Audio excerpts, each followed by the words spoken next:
Donc, j'appelle tout de suite. Allez, rejoignez-moi. Sandrine Conrat. Bonjour Sandrine. Merci de me venir de l'ALEC GPSO. Tony Ferreira qui me rejoint. Bonjour Tony. Voilà, bonjour Sandrine. Je vous laisse vous asseoir.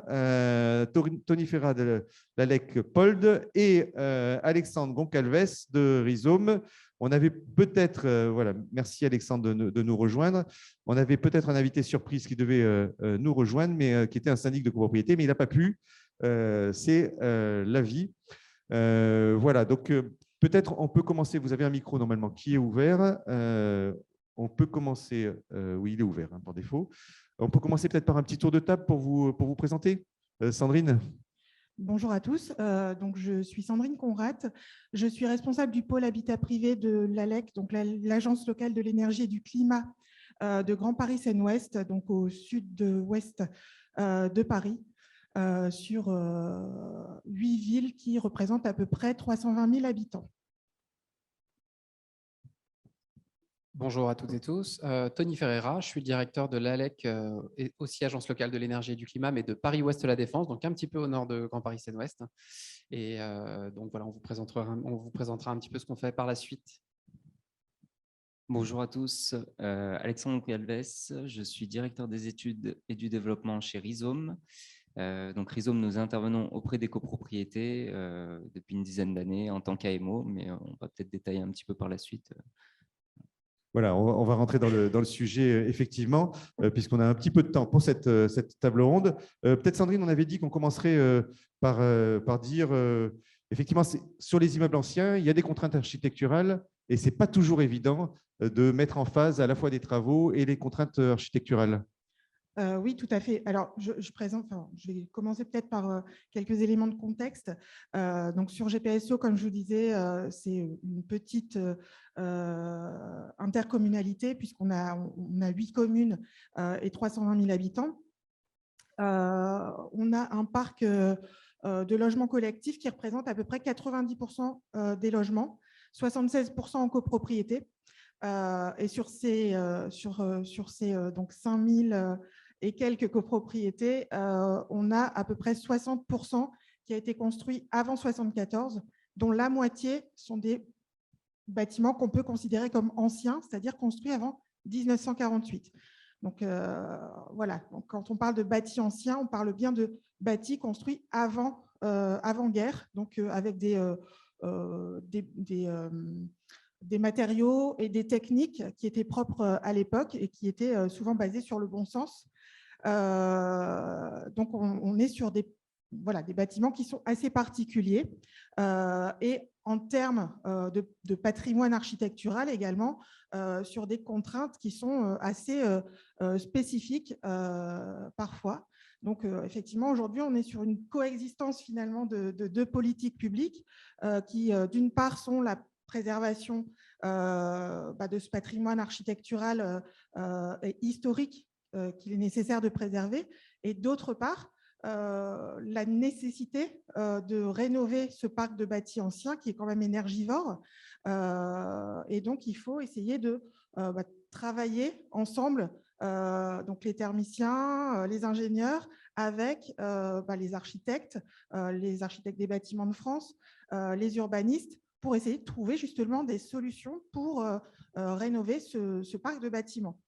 Oui, alors justement, Tony, il faut s'entourer de toute une équipe de personnes. Et donc, on parlait d'architectes de bâtiments de France. Donc, finalement, si on devait lister un peu ces personnes, et puis il y a l'ALEC aussi, si on devait lister un peu ces différentes personnes de qui il faut s'entourer, et puis un peu en termes de phasing, de phasage dans le projet.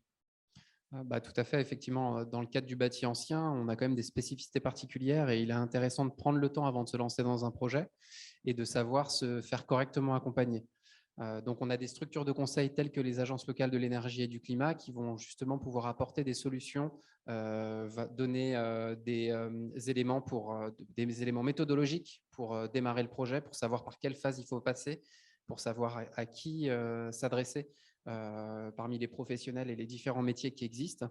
Et donc, l'enjeu, ça va être de pouvoir justement d'amorcer les choses, de faire comprendre l'intérêt d'avoir une démarche globale et d'être dans une optique d'embarquer la performance énergétique dans des solutions qui sont adaptées aux bâtis anciens et qui ne sont pas complètement déconnectées. Mais vous avez aussi d'autres structures de conseil. Vous avez notamment les conseils d'architecture, d'urbanisme et de l'environnement qui vont traiter davantage… Les CAUE. Exactement, les CAUE qui vont traiter davantage de la qualité architecturale du bâti et un peu plus généralement d'ailleurs de la qualité du bâti et donc de comment préserver la qualité du bâti tout en respectant effectivement la qualité architecturale, et on va avoir la possibilité de faire appel à des architectes de conseil qui eux aussi, comme les ALEC, conseillent gratuitement. Et puis après, vous avez bien entendu les services urbanisme des villes qui sont là aussi pour rappeler la règle, les règles du PLU, le plan local d'urbanisme qu'il faut respecter, pour donner des alertes, pour anticiper et éviter qu'un projet aille dans une mauvaise direction qui ne sera pas en règle avec le plan local d'urbanisme. Et éventuellement, vous avez effectivement les architectes bâtiments de France, quand on y est soumis, en tout cas dans les zones soumises aux règles à l'avis des bâtiments de France. Et pareil, l'idée, c'est qu'ils puissent donner un avis, en tout cas des orientations initiales pour que le projet il aille dans une direction qui aura la possibilité d'être acceptée. Oui, sur votre territoire, les architectes du bâtiment de France, c'est quelle surface qui est couverte par les périmètres de responsabilité Alors, dans nos deux territoires, que ce soit Paris-Ouest La Défense ou que ce soit Grand Paris Seine-Ouest, on est sur des territoires qui sont fortement impactés par les zones ABF. En l'occurrence, ça va dépendre des villes. En ce qui concerne Paris-Ouest La Défense, c'est plutôt le sud du territoire qui va être concerné, mais on va avoir des villes qui vont être couvertes à 80 ou 90% de leur territoire par des zones ABF. Ça veut dire qu'on ne peut pas commencer un projet sans initier ce projet auprès de l'architecte des bâtiments de France? Alors Alexandre, oui, on avait dit on peut faire tourner la parole. Alors peut-être, allez-y Alexandre. Après, tu compléteras Sandrine. Alors, je ne serai pas aussi clivant là-dessus. On peut démarrer, il faut initier des projets sans consulter les architectes des bâtiments de France tout de suite. Je pense que c'est important d'aller les voir lorsqu'on a des éléments concrets à leur présenter, puisque si on y va avec un projet qui n'est pas, si on n'a pas des éléments solides, ce sera difficilement acceptable et compréhensible pour l'architecte des bâtiments de France. Alors bien sûr, c'est important lorsque on sait qu'il y a des façades, des éléments patrimoniaux sur les façades et qu'on a un doute sur la façon de les traiter. Mais voilà, on peut, et c'est mieux d'aller les voir lorsqu'on a quand même un projet concret. Mais bon, bien sûr, il ne faut pas qu'ils aient connaissance du projet au moment où on dépose la déclaration préalable, parce que là, sinon, effectivement, ça va être, on va aller un petit peu dans le mur et on ne va pas forcément s'entendre avec eux. Mais nous, en tout cas, dans les projets qu'on accompagne, on ne va pas forcément tout de suite voir le service urbanisme ou les architectes des bâtiments de France. On y va lorsqu'on a des éléments solides et souvent, ça fonctionne très bien avec cette méthode-là. Oui, il y a un subtil équilibre, pas trop tôt, mais pas trop tard non plus. Sandrine, tu voulais préciser quelque chose sur ce point?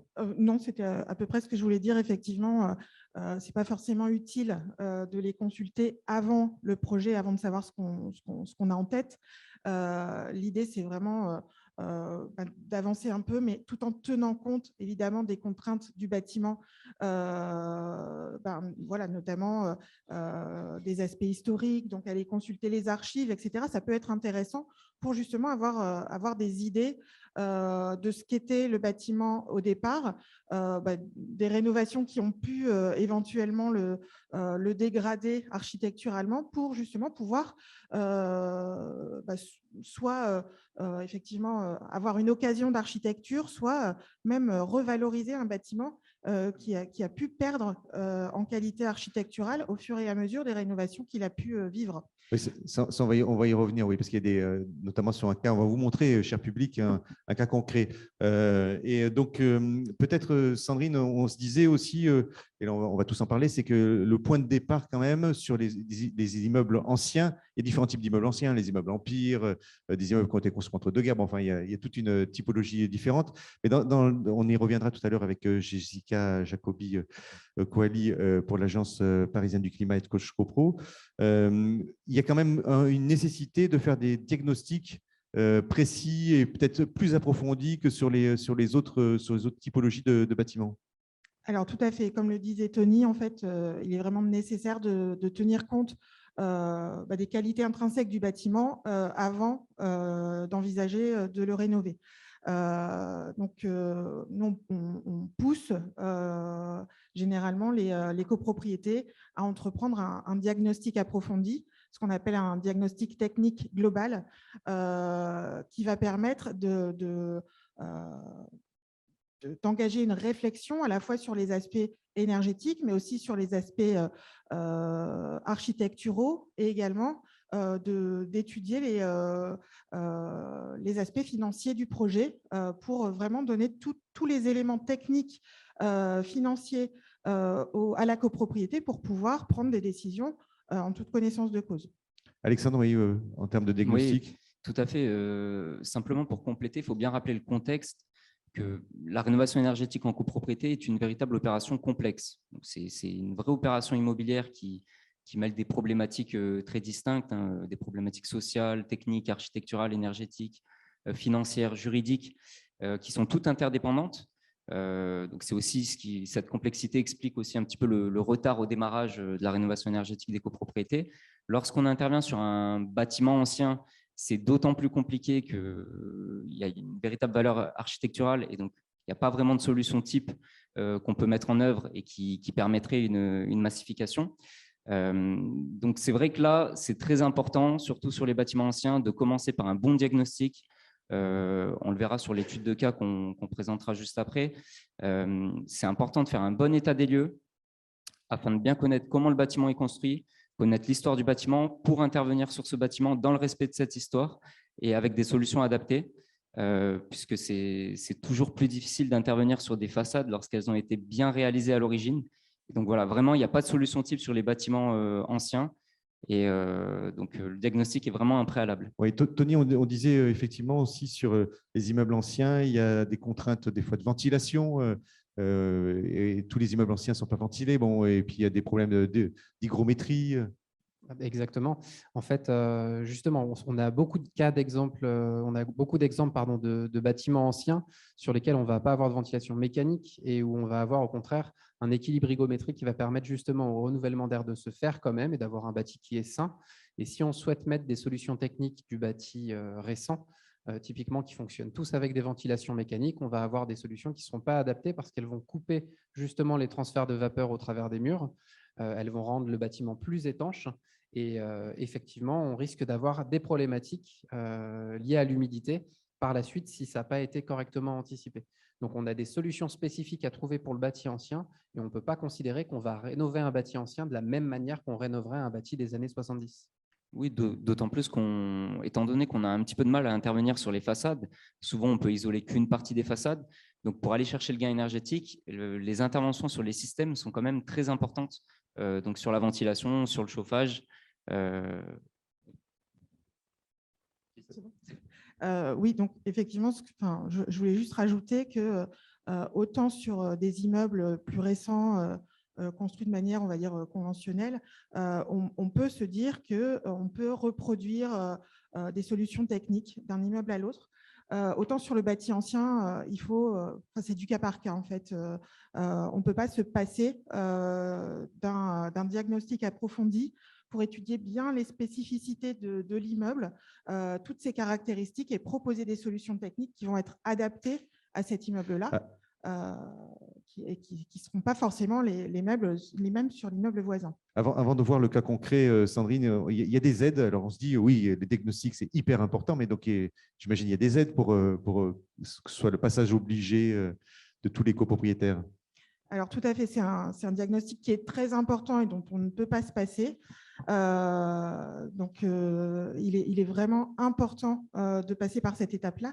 Il y a des aides qui sont portées par la métropole du Grand Paris dans le cadre du programme SAR, donc Service d'accompagnement à la rénovation énergétique, et donc qui propose des aides financières pour la réalisation d'un diagnostic technique global à la condition de suivre le cahier des charges qui a été réalisé par l'APC, donc l'Agence parisienne du climat, l'ARC, l'Association des responsables de copropriété, et en partenariat avec de nombreuses ALEC et d'autres structures.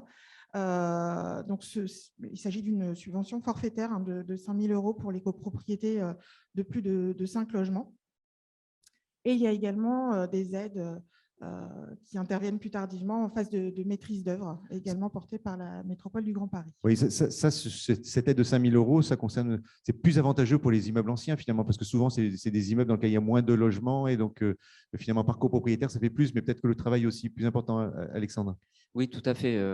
C'est vrai que souvent, ce sont des immeubles de petite taille, donc sur lesquels on a du mal à engager les DTG parce qu'il y a tellement de frais fixes que finalement, la prestation a quasiment le même prix sur un immeuble de 20 logements que sur un immeuble de 60 ou 70 logements. Donc, effectivement, c'est assez avantageux pour les immeubles anciens. Nous, on constate sur le terrain que quand même, depuis la mise en place de ce chèque à l'audit, en fait, cette aide de 5 000 € sur le DTG, on a beaucoup plus de demandes de DTG. Et je pense que les DTG aboutissent encore plus derrière à des missions de maîtrise d'œuvre ou à des votes de travaux, en tout cas. Voilà, on va montrer cet exemple. Alors, donc, peut-être on peut parler, Sandrine. Juste en complément, donc il faut bien différencier l'aide qui intervient sur Paris, effectivement, qui est le chèque à l'audit et qui est porté par la ville de Paris, de l'aide de la métropole du Grand Paris qui intervient sur tout le reste du territoire métropolitain et qui est portée là, par la métropole du Grand Paris. Donc, c'est deux aides différentes du même montant, mais le fonctionnement est un peu différent. Et quand on est sur Paris, on peut cumuler les deux aides? Non. Non. Alors, là peut-être pour présenter cette copropriété, donc là, ça, c'est un immeuble ancien, vous voyez, qui était assez quand même massif. Hein. Il y avait pas mal de logements, je crois qu'il y avait une 60aine de logements, c'est ça? Peut-être pour présenter un peu le contexte? Oui, effectivement, c'est donc résidence Pierre de Coubertin à Boulogne, donc un immeuble des années 30 avec un peu plus de 200 logements. Donc, effectivement, on est quand même sur un cas assez atypique d'immeuble ancien où il y a beaucoup de logements. Et donc avec un esprit art déco qui se retrouve tout au long des façades. Et donc sur cet immeuble, la première chose effectivement a été de réaliser un bon diagnostic. Et à l'aide de ce diagnostic, on s'est rendu compte que finalement il y avait des véritables bijoux qui étaient cachés derrière le revêtement qui avait été mis en place lors du dernier avalement. En fait, en faisant des sondages, on s'est rendu compte qu'il y avait des cassons, des carrelages, des tesselles qui étaient juste derrière et qui finalement avait été recouvert. Qui était magnifique et finalement une précédente rénovation avait écrasé tout ça sans le détruire. Voilà, bien sûr, sans vouloir dénigrer ce qui a été fait avant. Hein, ça a été recouvert. Et à l'occasion de cette ancienne rénovation, puisqu'on parlait des systèmes, c'est une résidence qui était à l'origine chauffée par une pompe à chaleur géothermique. Et ce système avait été abandonné à l'occasion de cette dernière rénovation. Ce qui était pas forcément très éclairé puisqu'on était sur des énergies renouvelables, on avait des forages qui étaient existants. Et du coup, voilà, ce diagnostic nous a permis de trouver les bonnes solutions pour intervenir dessus. Oui, donc il y avait de la géothermie qui a été abandonnée, du beau qui a été recouvert, bon, enfin, tout ce qu'il ne fallait pas faire presque. Ça avait été fait quand? Il y a combien de temps cette précédente rénovation? À la fin des années 90, donc il y avait une vingtaine d'années, quoi. Si on doit dire d'autres choses sur ce bâtiment, il y avait combien de logements en termes de mise en mouvement des copropriétaires? Peut-être Sandrine, il y a des choses à dire. Est-ce que le projet s'est bien déroulé? Alors, oui, effectivement, on est sur 200 logements à peu près. Oui, un peu plus. Ah oui, donc c'est plus que 60. C'est quand même, c'est quand même un bâtiment de taille, on va dire, de belle taille. Donc, effectivement, c'est autant d'occupants qui ont des attentes différentes, des envies différentes, qu'il va falloir mettre d'accord, qui ont aussi des ressources différentes. Donc voilà, c'est un travail en amont de la réalisation du projet qui est très importante, qui a été mené par Rhizome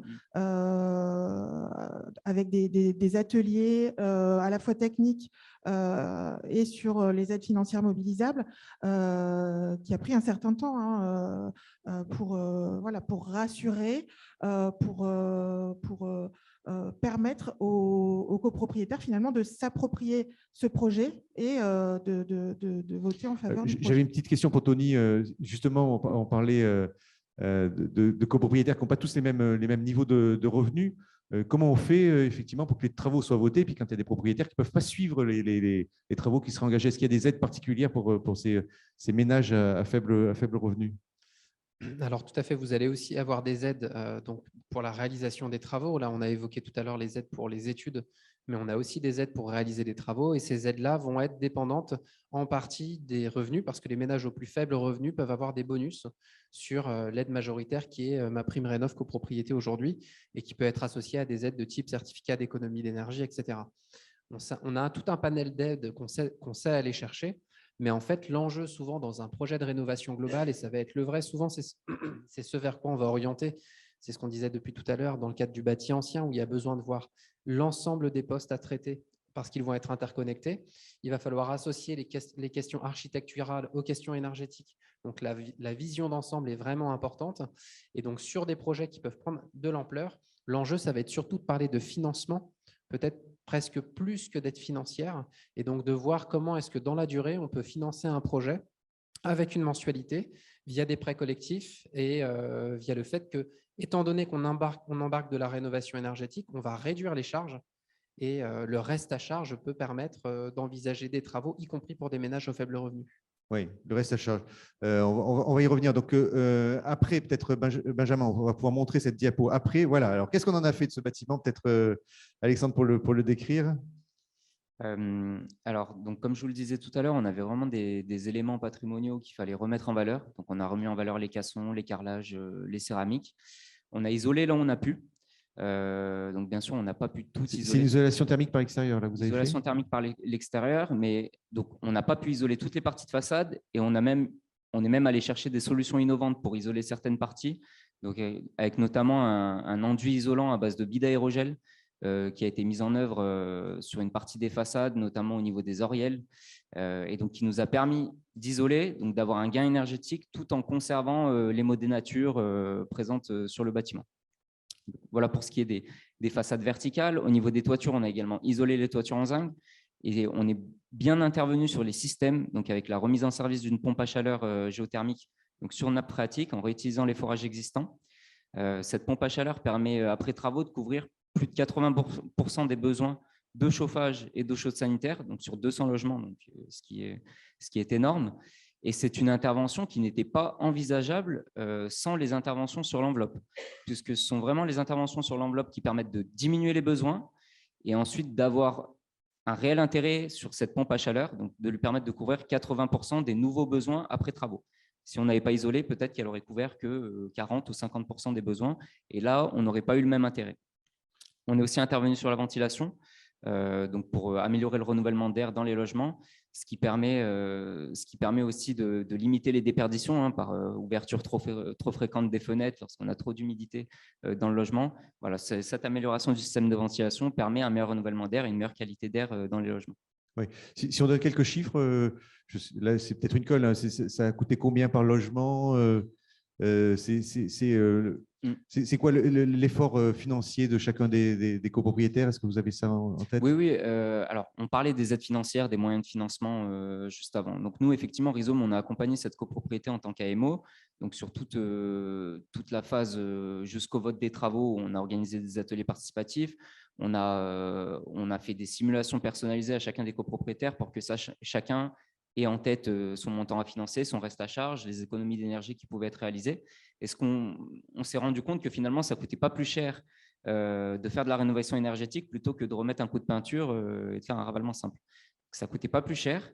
Et du coup, en reste à charge, finalement, on est sur le même ordre qu'un ravalement simple. On doit être autour de 15 000 € par logement en moyenne, ce qui est le coût finalement d'un ravalement simple, un gros ravalement simple sur ce type de bâtiment.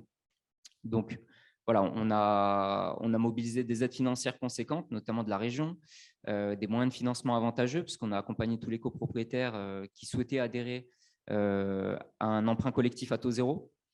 Voilà, donc des moyens de financement avantageux, des aides financières et également des économies d'énergie qui sont au rendez-vous, puisqu'on divise par 2 les consommations après travaux, on réduit de 60% les émissions de gaz à effet de serre. Donc, c'est une véritable réussite. Oui, c'est bon pour tout le monde. Tony, oui.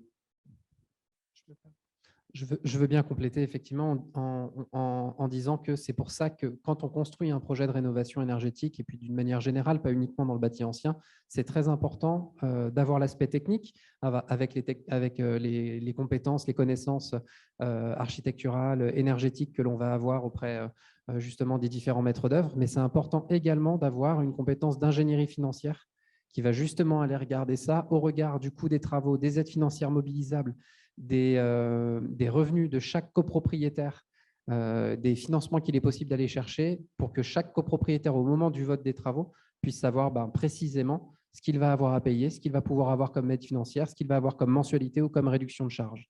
Et là, ça permet d'accepter un projet de travaux d'ampleur. Il n'y a que comme ça qu'on y arrive. Si les copropriétaires arrivent en assemblée générale sans avoir participé au projet et sans savoir exactement combien ça va leur coûter et quelles aides financières, à quelles aides financières il aura droit, quelles économies d'énergie il va pouvoir réaliser sur sa facture, les projets ne passent pas.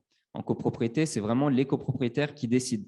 Donc, il faut les impliquer dans le projet. Sandrine le disait tout à l'heure, on a organisé des ateliers participatifs où chacun a pu donner son avis, simuler son reste à charge. Et c'est comme ça qu'on est parvenu à proposer un projet qui corresponde aux moyens et aux besoins de la copropriété. Oui, Sandrine, la LEC accompagne aussi pendant toute la phase du projet, ou elle s'arrête à quel moment Alors oui, la LEC accompagne pendant toute la phase préliminaire. En fait, on va accompagner à la copropriété à la définition de son projet, l'orienter vers les professionnels qui sont en mesure de l'accompagner sur le diagnostic, sur la réalisation des travaux.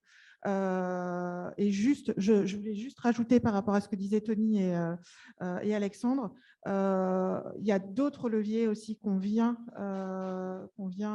animer finalement, en plus des économies de charges et du coup des aides financières qui sont mobilisables, c'est le gain en termes de confort thermique dans le logement.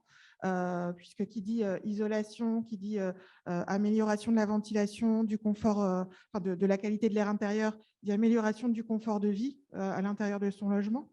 Il y a aussi le gain en termes de valorisation patrimoniale du logement, c'est-à-dire qu'à la revente, votre logement va être quasiment concurrentiel avec un logement neuf.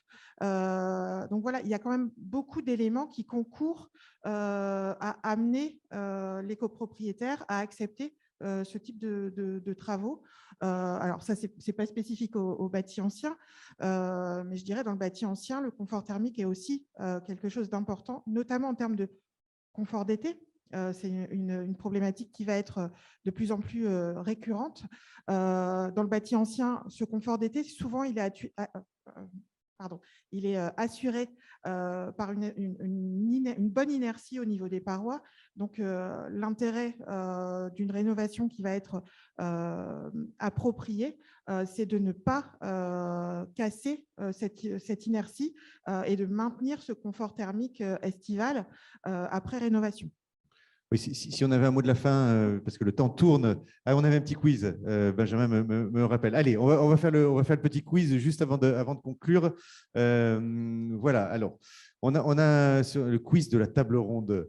Donc, on a 3 questions. C'est: un immeuble est considéré comme étant une passoire. Vous voyez, cher public, vous allez pouvoir voter à distance, est considéré comme étant une passoire thermique lorsqu'il obtient une étiquette énergétique notée G uniquement, F ou G, E, F ou G. Donc là, il y a une seule réponse possible. En 2022, ça c'est deuxième question, il sera impossible d'augmenter les loyers des passoires thermiques. Est-ce que c'est vrai ou est-ce que c'est faux? Je vais vous poser la question sur la table ronde aussi.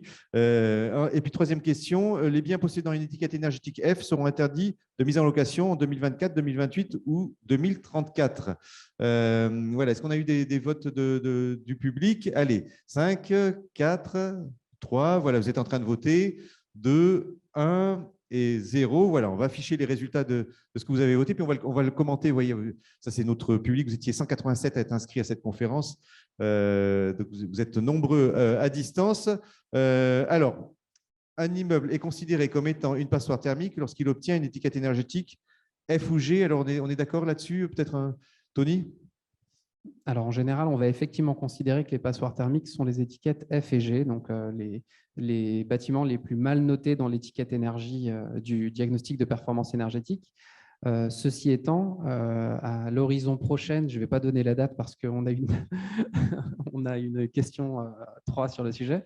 À une horizon prochaine, on aura également les bâtiments Vous avez un scoop qui sont en étiquette E, qui seront également sortis des bâtiments pouvant être loués.